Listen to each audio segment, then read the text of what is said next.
Coaching জগতে এক অনন্য নাম, সবার সেরা শিক্ষা প্রতিষ্ঠান প্রান্তিক গাইড। এর পিজি ও ইউজি বিএ কোর্সের বাংলা, ইতিহাস, শিক্ষাবিজ্ঞান, রাষ্ট্রবিজ্ঞান, ইংরেজি, ভূগোল, এমএসডব্লিউ, ইএনভিএস, বিএলআইএস, এমএলআইএস সমস্ত সাবজেক্টের উন্নত মানের নোটস, সাজেশন, অ্যাসাইনমেন্ট পাওয়া যায়।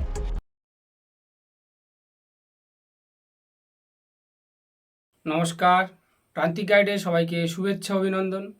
আজ আমি নিয়ে এসেছি Netaji Subhash open university UG first year compulsory Bangla AEBG 11 পেপারের যে অ্যাসাইনমেন্ট এক্সাম, সেই অ্যাসাইনমেন্ট এক্সামের অ্যান্সারগুলো আমি তোমাদের পূর্বেই বলেছিলাম এবং এই নিয়ে ভিডিও দিয়েছিলাম যে তোমরা বইটাকে ফলো করো, কারণ বইটার মধ্যে কিন্তু তোমাদের সমস্ত কোশ্চেনগুলো আসবে। এবং আমি এই নিয়ে ভিডিও আপলোডও করে দিয়েছি কোন কোন জায়গাগুলো পড়বে, এবং তোমাদের যে অনুশীলনী রয়েছে সেই অনুশীলনী থেকেই কিন্তু কোশ্চেন অ্যান্সার সহ আমি দিয়ে দিয়েছি। আর তার প্রমাণ দেখো, যে কোশ্চেনগুলো এসেছে আমি যেগুলো দিয়েছিলাম সেইগুলোই এসেছে, এবং যেগুলো বলেছিলাম দেখো ঠিক তেমনভাবেই কিন্তু পড়েছে। আমি AEBG 11-এর যে অ্যাসাইনমেন্ট এক্সাম, সেই অ্যাসাইনমেন্ট এক্সামের অ্যান্সারটা দিয়ে দিচ্ছি, তোমরা খাতায় লিখে নাও, পরীক্ষাটা দিয়ে দাও। একদম সঠিক অ্যান্সার। আমি পুরো বইয়ের পেজ নাম্বার ধরে ধরে বলে দেবো কোন পেজে রয়েছে, কত নম্বর পেজে রয়েছে, আমি পুরো পেজ নাম্বার ধরে ধরে বলে দেবো। এবং এগুলো দেখো আমি যখন ভিডিওটা দিয়েছিলাম সেখানে আমি আন্ডারলাইনও করে দিয়েছি এবং অনুশীলনীর উত্তরগুলোও দিয়ে দিয়েছি। তাই সেগুলো যারা ফলো করেছিলে তারা অবশ্যই পেরে গিয়েছো, এবং যারা পারোনি বা যারা এখনই, আমি অ্যাসাইনমেন্টের অ্যান্সারগুলো দিয়ে দিচ্ছি, তোমরা এগুলো লিখে নাও, নিয়ে পরীক্ষা দাও। 10টা কোশ্চেন, আগের বারে পড়েছিল 20টা কোশ্চেন 20 নাম্বার, এবারে কিন্তু 10টা কোশ্চেন 20 নাম্বার, অর্থাৎ প্রত্যেকটা প্রশ্নেতে 2 নাম্বার করে, প্রতিটা প্রশ্নের মান 2। এই অ্যান্সারগুলো নাও, পুরো 20-র 20 পাবে। 10টা কোশ্চেন 20-র 20 পাবে, এবং আমি পেজ নাম্বার ধরে মিলিয়ে দিচ্ছি, দেখে নাও। প্রথম প্রশ্ন দেখো, হিন্দু কলেজ কবে প্রতিষ্ঠিত হয়? উত্তর হবে 1817 খ্রিস্টাব্দ। 1817 খ্রিস্টাব্দে হিন্দু কলেজ প্রতিষ্ঠিত হয়। তোমাদের কলেজ থেকে যে বইটা দিয়েছে AEBG 11-এর কম্পালসারি বাংলার, সেখানে দেখো পেজ নাম্বার 22-এ রয়েছে। এই উত্তরটা পেজ নাম্বার 22-এ পেয়ে যাবে। পরের প্রশ্ন দেখো, স্বপ্নলব্ধ ভারতবর্ষের ইতিহাস কে রচনা করেন? উত্তর হবে ভূদেব মুখোপাধ্যায়। এই কোশ্চেনটা দেখো 23 নম্বর পেজে রয়েছে, কম্পালসারি বইয়ের 23 নম্বর পেজে রয়েছে। কোন লিপি থেকে বাংলা লিপির উদ্ভব হয়েছিল? উত্তর হবে কুটিল লিপি। এই উত্তরটা রয়েছে 38 সংখ্যক পেজে, 38 সংখ্যক পেজে পেয়ে যাবে। পরের প্রশ্ন, লাইব্রেরি প্রবন্ধটি কোন গ্রন্থের অন্তর্গত?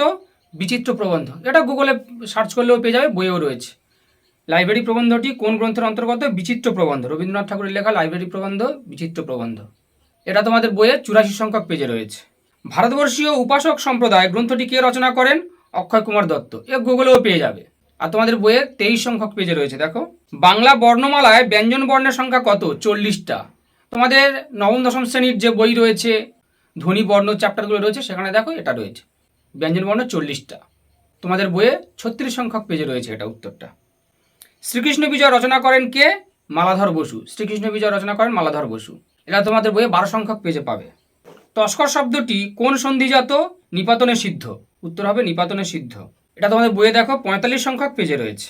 পরের প্রশ্ন দেখো, যে ভিন গ্রহের জীবটির সঙ্গে বঙ্কুবাবুর আলাপ হলো তার নাম? যে ভিন গ্রহের জীবটির সঙ্গে বঙ্কুবাবুর আলাপ হলো তার নাম কি? উত্তর হবে অ্যাং।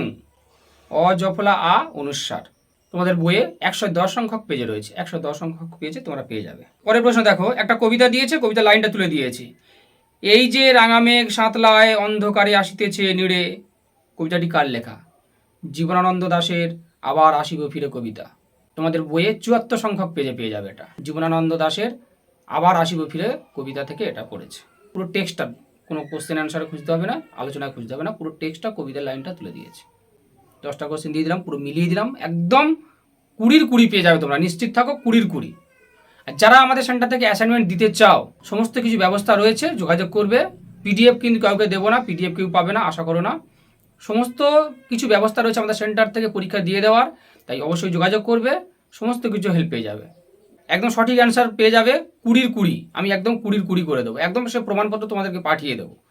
তাই যারা আমাদের সেন্টার থেকে অ্যাসাইনমেন্ট দিতে চাও, অবশ্যই স্ক্রিনে দেওয়া নাম্বারে যোগাযোগ করবে, সমস্ত কিছু হেল্প পেয়ে যাবে। এবং এখনও যারা নোটস সংগ্রহ করোনি, যোগাযোগ করো, নোটস আমি হোম ডেলিভারি করে দেবো।